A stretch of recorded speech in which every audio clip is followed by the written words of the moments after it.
తను నమ్మిన వాళ్ళని, తనని నమ్మిన వాళ్ళని వెనకేసుకొస్తాడు, వాళ్ళని చూసుకుంటాడు విజయ్ అనేటటువంటి నిరూపించుకునే ప్రయత్నం చేస్తున్నాడు. తన డ్రైవర్ కొడుకుకి ఎమ్మెల్యే ఇవ్వటం, అతను ప్రమాణ స్వీకారం చూసాం, అట్లాగే తన బంధువుకి ఇవ్వటం చూసాం, సోదరుడు అయ్యేటువంటి వ్యక్తికి. ఇదంతా ఒక ఎత్తు, అది పార్టీ పరంగా టిక్కెట్ల పరంగా.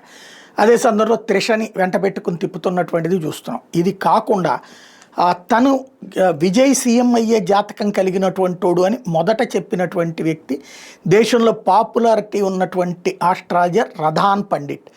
ఆయన్ని ఇప్పుడు తమిళనాడు ప్రభుత్వ సలహాదారుగా నియమించాడు విజయ్.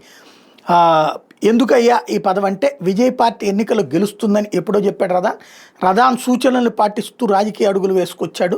ఈ పూజలు, ఈ కార్యక్రమాలన్నీ కూడా ఇప్పుడు అతన్ని ఏకంగా ఓఎస్డీగా, ఆఫీసర్ ఆన్ స్పెషల్ డ్యూటీగా పండిట్ వేట్రివేల్ ని వ్యక్తిగత జ్యోతిష్కుడిగా నియమిస్తూ ఆదేశాలు ఇచ్చారు.